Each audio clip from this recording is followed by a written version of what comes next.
Welcome to Becoming Fearless, the personal growth podcast for you if you are ready to overcome fear and step into your greatness. Our purpose is to help you overcome your limits, have loads of fun along the way, unlocking your fullest potential in life, business, health and relationships every single day. I'm your host, Charlotte Carter, a high-performance coach and entrepreneur with over 20 years experience. I've supported many highly driven, talented people like you who dream big and are ready to take action to overcome what's holding them back.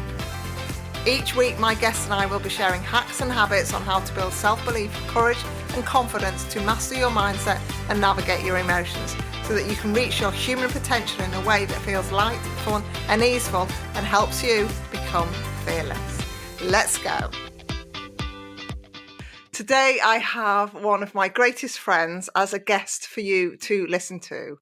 We are going to be deep diving into the whole world of branding and why that is so powerful, so important, and ultimately what fears come up when you are thinking about going on that journey, and then what excitement and confidence and positivity and impact you have once you've come out of that journey. So there was no one better place that I could have this conversation with than somebody that I have personally invested in to work with on this particular journey. This is going back a while. I had my branding done with Alison in 2021, so it's definitely up for some sort of refresh at the moment. But we will talk a little bit about what kind of situation I was in and how I felt back in that time, so that people listening can identify with what goes on before, during, and after this kind of brand explosion that may happen for you. So I'll let Alison introduce herself a little bit about who she is and what she does and what she ultimately helps people with. So thank you for having me. Excited to be here. So I am a brand designer and I work with mainly service-based businesses, and I help them to really elevate their brand and their business by using professional branding to help them attract higher paying clients, to help them raise their profile, generally to help them move into that next level of their business, of their journey, and work towards those future visions that they've got as well, do those bigger things. So I've always been a designer and I graduated now 17 years ago. So I've got all this experience over the time that I'm now bringing to my own business. And I've just recently gone back to where I graduated from, Staffordshire University, and I've started lecturing in graphic design now as well. Let's just talk briefly about that last point you made about you going back to being a lecturer at the place where you trained and did your degree. Let's just talk a little bit, if you're okay with sharing a little bit of the fears that came up before then, because you and I were having conversations about a possibility about something like that. And what was going through your mind at the time? Do you remember? Well, I think even being able to consider doing that as a thing, you have played an enormous role in that, because we've worked with each other, haven't we? Yeah. As clients. So through my work with you, I've got past a lot of fears: fear of success, fear of failure, fear of judgment, general fear. So I think if I think back to before we'd worked together, if someone had said, "Oh, would you be interested in coming to lecture?" I think I would have just shut down, panicked, and hidden in a cupboard. Whereas as I've worked through these things and I've built my confidence and I know that I know my stuff and I'm good at what I do, I could take that kind of opportunity and actually consider it. And it still wasn't an easy thing to do. It still really pushed me out of my comfort zone. And a lot of those fears came back again. There was the whole imposter syndrome thing. And I look a bit younger than what I am. So then it was kind of like, no one's going to want to listen to me because they're going to think, I've only got a few years experience, blowing my own trumpet there.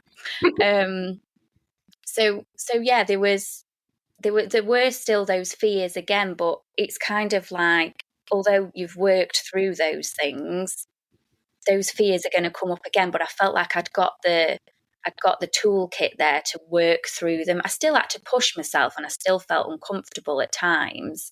But on the other side of it, like, I'm absolutely loving it, and I'm so glad that I kind of, took the leap and like worked through those fears. And I think that's one of the biggest things that I'd really like the listeners to take on board, is that fear comes on a journey with you throughout life, and you work through certain things like self-sabotage, like imposter, like not feeling good enough, like fear of failure, fear of success, fear of judgment, fear of rejection, all of the kind of commonalities that a lot of business owners have. And then they will show up in a slightly different phase and a slightly different guise when you're up leveling any aspect of your life.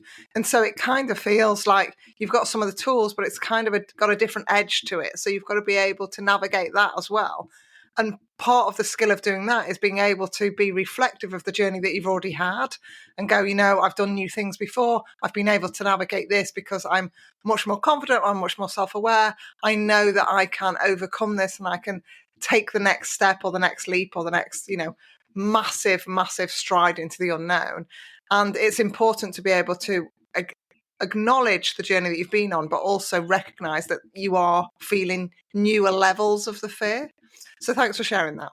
So let's go way back to like maybe January 2021. So my branding was launched in June 2021, and Alison and I were working together in a separate guise. And so my branding came out. I got to the place where everything was very homemade. My website was homemade. All my photos were homemade. My branding was homemade. And for those of you that don't know, I am like not a branding designer or not creative. It's not in my zone of genius. And I can remember at that time, it actually made me feel quite sick. Talking about it, getting my photos done, talking about what my brand values were. I had 1,000,001 fears come up. And this is the one that I remember the most. It was fear of not necessarily getting it wrong. It wasn't really a perfectionist, but it's a fear of this is going to be out there to the world. And, it is an investment because I got my photos done and my website and everything at the same time. And it's got to have some sort of sustainability for it, because I've got to be able to be happy with what we create now for however many years before I'm at the stage now where I want to like refresh. How do you kind of work through that kind of sustainability of what it is that you're going to produce for people? So I think, like, as you know, when you work with me, I get my clients to fill in all these different workbooks and things. So we look at things like your ideal client, your brand values, your USP, what's unique about you. And I also include one about your future vision, because it's really important that when you do your branding, you're not just branding for now. You've got to really think about where it is you want to get to. And I think that's something where those sort of fears, and you've got to kind of think big and not hold yourself back, because your brand just now and where you are, like if you take you, for example, you move quite quickly in business and, you really push things. If we'd have branded you for just then, even though you'd got, great ideas and you were moving fast anyway, you've really kind of gone so far, haven't you, since like when we worked together, in terms of like, your skills, what you're offering, your price points, the types of clients that you're attracting. So we have to take all that into account so that we can think about creating a brand that's going to support you in where you are at that time and moving forward as well, and reaching those big goals and beyond the goals as well. And I think that's where some of the fear came in for me, and I think it does for other people that I've spoke to that are at this stage where they're, I'm ready to kind of like be more visible. Fear of visibility is huge. I'm ready to be more visible. And Vicky Head, I had on yesterday, there's an episode coming out about photography, and it's the same sort of concept. This fear of visibility shows up in how you present yourself to the world. And so when you can work with somebody like Alison, like I did, and when you have the futuristic strengths like I do, I found that bit quite easy. Yeah, I can see where I'm going. I can see all those things. It was actually some of the pieces in the questionnaire. I was like, what? I don't think I have that functionality in my brain to answer this particular question. Just like I think there was a question around either what colours, do you remember? And I was like, pink, and it was all, Yes, I went rogue. As part of it, I ask the clients to start pulling together like a style board or a Pinterest board of anything visual that they feel would be a good fit, like for the brand. So obviously I'm not asking you to say what you want it to look like, but it's kind of like, have you seen, certain patterns or some packaging or some fonts or something that's like, oh yeah, that feels like a good fit for me. And you did go a little bit rogue, didn't you? So Yeah. I opened up the Pinterest board, and obviously, like, we'd got to know each other, like we'd known each other for a while then, hadn't we? And I'd worked, as your client, so I knew how you worked, I knew your approach, I knew your personality and everything. And I opened up this Pinterest board, and we had a range of pinks and I think there was kind of like gold things and watercolors and swishy swashy stuff, and it was like, no, I'm not sure that this is actually you. And like when you actually like look at it, it wasn't. But I think you've kind of like, not everybody's visual. So sometimes that can be a struggle for clients as well, which is where I come in. I can remember your message to me saying, I think we need a conversation about what you've got in here. And I was like, yeah, I think we do. But for me, and it'd be interesting next time around when I do this with you, it'll be interesting because I think there was also a bit of a block for me of like, well, I don't know whether it's going to be right, whether Alison's going to say I'm on the right tracks. And it was so off. It was so far off. It was funny, but it was interesting what was going on in my head because I was like, oh, well, this one looks okay, and this one looks okay, and this one looks okay. And it was just like such a mismatch that obviously shows that I haven't got those skills at the time, but also there was another element of fear because it wasn't that there wasn't any cohesion in the stuff that I put together. It was 1,000,001. Because I want to touch a little bit now on, I think there was an element of people pleasing. So Alison and I have, like we've shared, been each other's clients, and we've got a really great friendship. And so I wanted to give her everything she needed subconsciously. And I just really gave her a really good laugh and some opportunities for some content. But I think that now when I reflect back, there must have been an element of that kind of thing. I want to do a good job for Alison. I want to be like somebody, a great case study at those early days. And that's how it showed up. Yeah. But it's like, it's part of the process as well, isn't it? Because, us seeing that, I think when you looked at it, I think, like when you then reflected on what you'd put together, I think you could tell that that's probably not a snapshot of me, of you. And I could tell as well. So that gave us a really good starting point to, yes, this brand is not going to be a pink brand. And that's where, from obviously having all the other workbooks and everything and really digging deep into what your brand and your business was all about and where you wanted to take things, what your values were and what's important to you, that's what then feeds into those visuals. I mean, I sometimes get clients now. I worked with one recently and she didn't save anything to the Pinterest board, because she said she didn't want to lead it in a certain direction, and she wasn't actually sure. So, but from doing all the other workbooks, the words and the conversations and the talking, that's where I can then take all of that and package it up visually, so that it's kind of like that translation of people's thoughts and ideas, and then making that visual. You put your magic to it. So there's a part of your work really that's like self-discovery for the person that's going on the journey. They may not realize that at first. They may think that they're just going to hand over some cash and you're going to present something that you kind of just created, and they're going to fall in love with it. But there's a huge like a mini transformation really, and an awareness that the client goes through at first before there's any sort of visual. Because I remember thinking, I wonder when I'm going to get something. When I'm going to get something.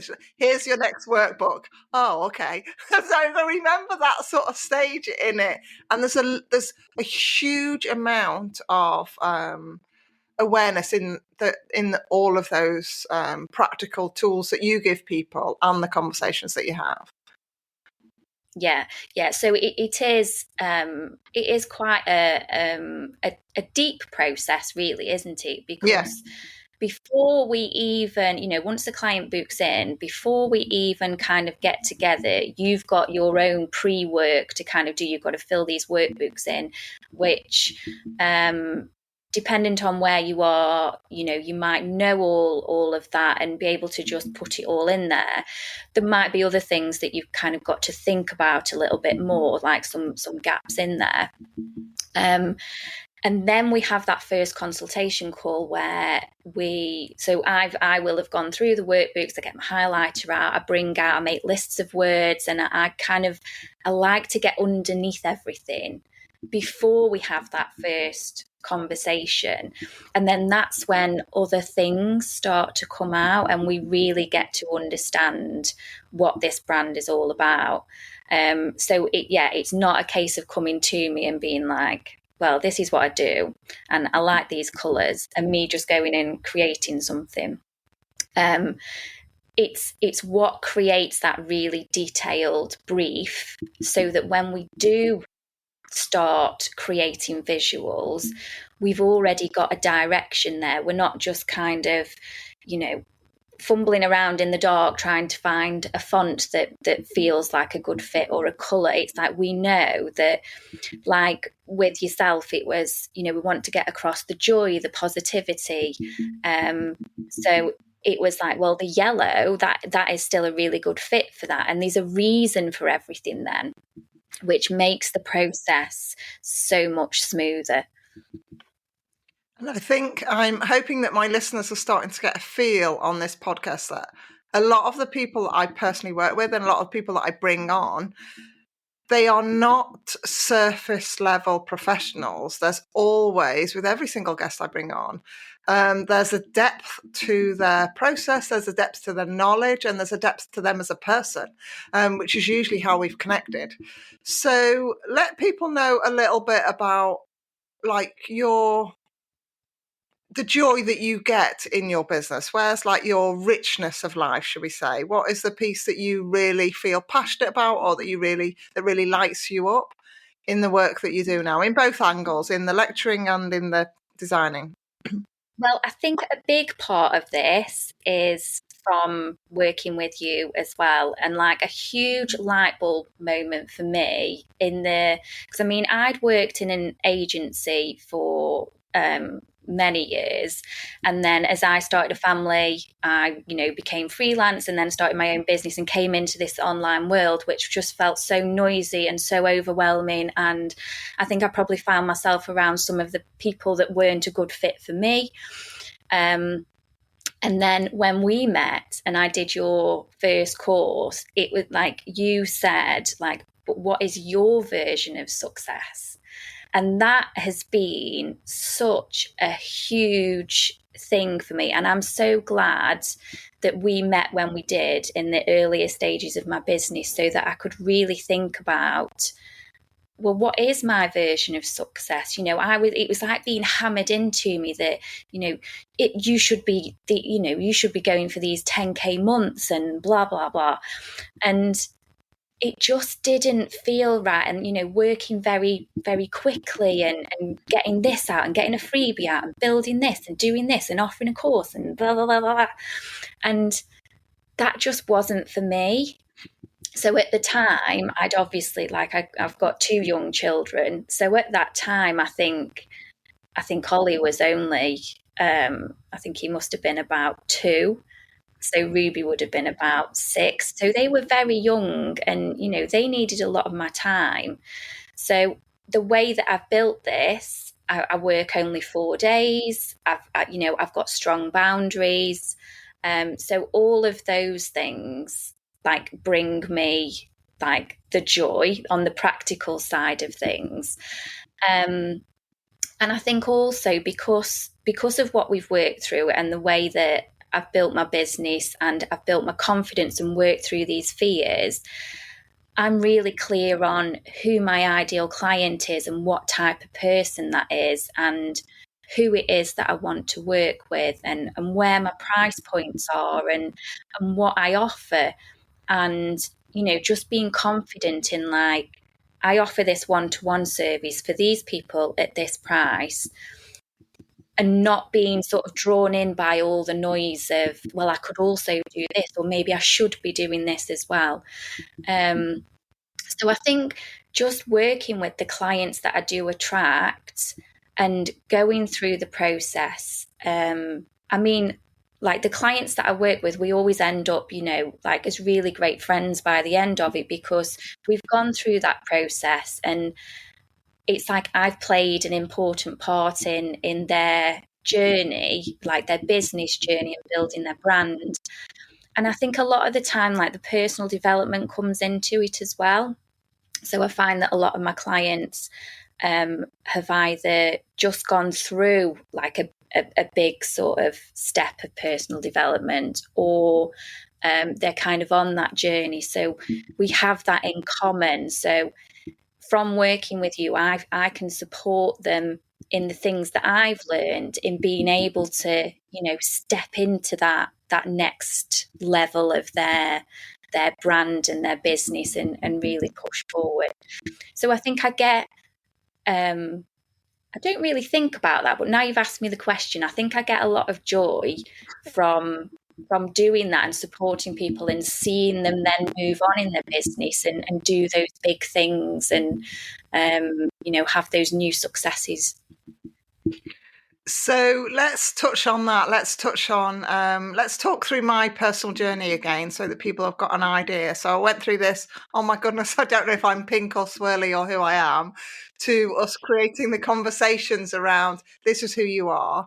And this is how, it's great for you to be reflected in the world. And let's keep your unique brilliance, everything that I talk with people about. This kind of process, what Alison does is she hones down on who you really are at the core. So you're only ever going to get a representation of who you are. So it's key to be who you are in all of the conversations with her. So then everything comes together and it's very exciting. And I remember going, oh my God, I was really excited and I absolutely loved every single thing that Alison produced. And then it's the space for yourself around your fears of putting it out into the world. So once Alison's like, okay, we're ready to go now, and we're at the end of what Alison's work is and at the beginning of your new branding and your new presence and your new status and your ultimate up level at that time, there's another level that comes in, a fear that comes in, but also Alison's always there. So she's always there to help you how it's going to be represented on your social media, how it's going to be represented on your website, how it's going to be represented in all of the guises that you have in your particular business. And I remember for me, it kind of just skyrocketed. So it was used for me as a double platform, a duality, really. It served a closure and an ending of me playing the game of being an entrepreneur and doing it all myself, and me stepping up into, having a team and building a big empire, but also it allowed me to take my space as a global high performance coach in a very different arena. And my prices reflected that. I started working with multimillionaires all over the world, and my branding status just massively changed. Do you remember? Yeah, and I think it was not long after that you did your big speaking event, didn't you? Yeah. And I think we'd had conversations before that with the branding that you had, it would have been a case like to go and do those things and those bigger visibility pieces. You could have gone and done them, and like we all know, you're amazing and you get everything across, and people love to listen to you. But then they might have gone to look at your website or your socials or anything after, and that's where that kind of disconnect would have come. So then it's kind of like your branding then supports you. It's there kind of behind you as that like foundation and that support there, isn't it? So that when you do go and do those bigger things, it's like everything ties in and everything aligns after and just all flows. I think it's the ultimate like holistic support in your business, isn't it? I think you get yourself. I work with people on getting themselves ready for all those kind of things and understanding themselves and navigating their own life, which is a lot of what you've been able to do in the work that you and I have done. And then your work kind of supplements when the person's ready and also when they're not, because of the nature of the work that you have done, to be able to encourage them and allow them to be brave enough to realize and open up and own up to the fact that they are ready for the next step. They are ready to show the world more of themselves. They are ready to present themselves more. It's not going to be imposter. It's not going to be self-sabotage. There's going to be levels where it is going to be not necessarily detrimental, but it's going to hold them or pause them if they don't do it. I remember I was in that place. I was like at this plateau. It's like I either not putting myself forward for things because of this, or I'm not. It was like I plateaued in some level of what I was putting myself out for, because I was about to put myself out for PR and everything. It was about to go to a whole new level. So let's just talk briefly about what fears the people may have before they hit that book a call button with you. So I think they're all in their business at that time. A lot of them are like the holding back thing, I think, is a big thing. It's like I've had clients before that have like stopped using their branding altogether because they just really don't feel like it's a representation of themselves.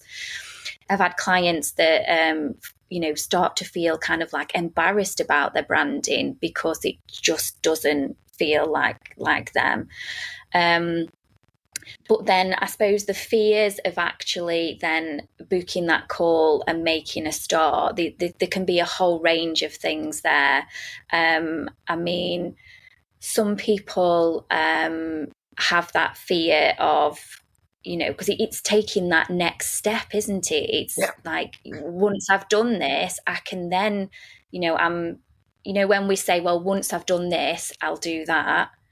Well, if you've then done that thing and you've got the branding there and everything, what's then the reason that you can't go and do the speaking? You can't go for the bigger PR pieces.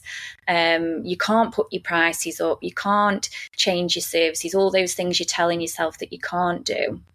And obviously your branding is just one part of that, and in the visual aspect of it.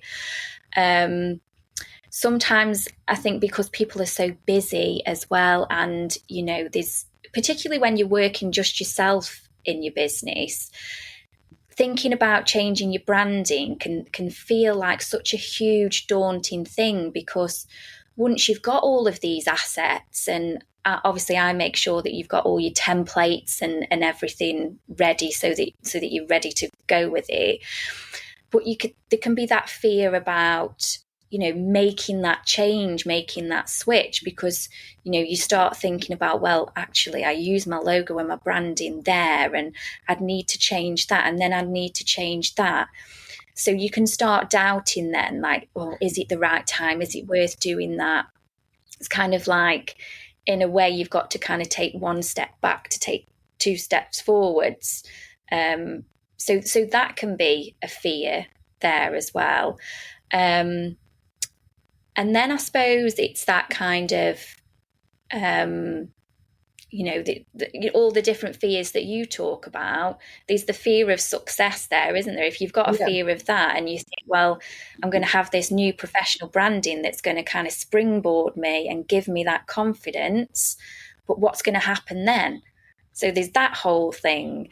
Then there's, people might fear that it might not be, there's the fear of failure in there as well, isn't there? So there could be that worry of, well, what if the brand is not what I want? What if it doesn't look like me? What if it doesn't do what I want it to do? What if it's not received by, my audience in the right way? Which has never happened. Yeah. It's always, because of that process that I go through, it always is, a real representation of the person. And sometimes that might not be what they're expecting or what they've kind of had a vision of. So there's a whole range of fears there, really. And I think because everybody is so unique, it's always worth like getting on a call with you to sort of see where they're at, because the work that you and I have done, there's always been this space around this isn't the right time for you, or this is the right time, or this would be great, or you're not in the right time or space. And there's always like an open, honest conversation about where you are and whether it's the good fit for you now or when to plan. But I know that you get booked up really quickly. So if people are thinking about their branding, even if they're thinking about it for next year, it's definitely worth having a conversation, because Alison has limited availability because she has a young family and she has limited hours that she chooses to work to be able to support her lifestyle. So it's always worth getting on a call and having a conversation. So what's the best way for people to get hold of you to have that kind of conversation? So either through Instagram, like Alison Boote Brand Studio, DMs are always open on there, or you can just book the call directly on my website on the contact page, which is alisonboote.com. There's like a calendar on there where you can book a call, and like you say, if it's not the right time or you're not quite ready, then there's no pressure there. Sometimes just having those conversations, you kind of get a feel as to whether somebody would be a good fit for you to work with anyway, and then whether it is the right time or whether there's still things you're working through. I can quite often tell whether you're holding back because of those fears, or whether practically there's things that would be good to kind of get in place first, or to think about or work through, to make sure that, like you said earlier, that it is like a sustainable thing that is going to last you for a good amount of time, so that you get the most from your investment. So all of those contact details will be on the show notes. Thank you so much for being on. We could chat forever. We have a great friendship, and a lot of humour has gone in the work that we've done, and a lot of growth has happened for both of us in the time that we've known each other. So the famous last question that I ask all of my guests is, what is a book that has supported you through your growth, either in your business or either in the whole concept of becoming fearless? So it would have to be The Big Leap. And I've actually read it. I think I've read it probably 3 or 4 times now, because I think it's one of those, I think you've said this, like when you read it at different times, like, because it's not just a case of we have this one leap, is it? And then we're done. You feel like you are, and then as you kind of work through things and move forward, it's like, oh, I think I'm having another level up here, like, and you move through other things. When you then read it again, you kind of take different things from it, or it's just that support of like, yes, you're moving through like into this next level. I think Can I add another one?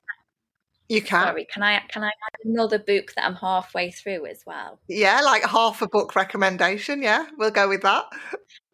I've started reading, it's called 4,000 Weeks by Oliver Burkeman. And the irony is that quite a while ago when we were working, I think when I was in your mastermind, I had this book and it was all about time and how to manage it.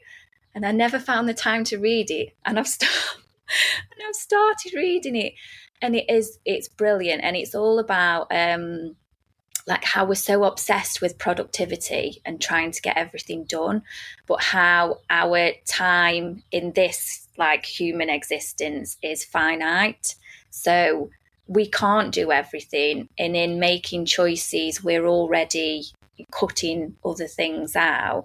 But yeah, I'm only part way through, but it's really good. I think you'd love it if you've not read it as well. Yeah, I will put that on my list. Both books will be in the notes for people to have a look at, and let me know if you resonate. I know the Big Leap is a popular one. I totally stand by it. It's the top book that I personally recommend, and I haven't heard of this other one, so I will be going off and reading that and then sharing a little bit about what I've learned from that kind of book as well. So thank you so much, Alison. Anything else to add on anything that we spoke about today?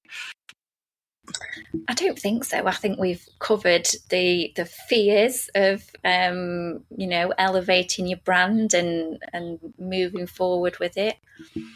Yeah, so do I.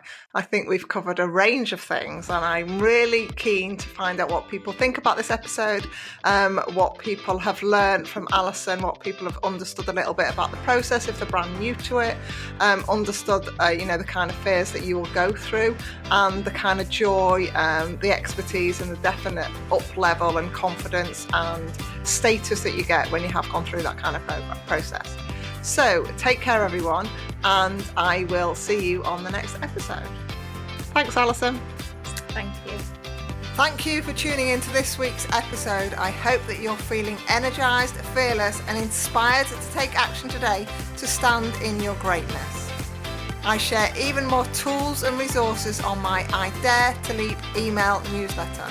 By signing up, you not only get early access to the I Dare to Leap products and services, but you also get brand new podcast episodes delivered straight to your inbox every Monday, meaning you'll never miss your weekly dose of becoming fearless energy. Sign up now at www.idaretoleap.com/newsletter or click the link in the show notes below.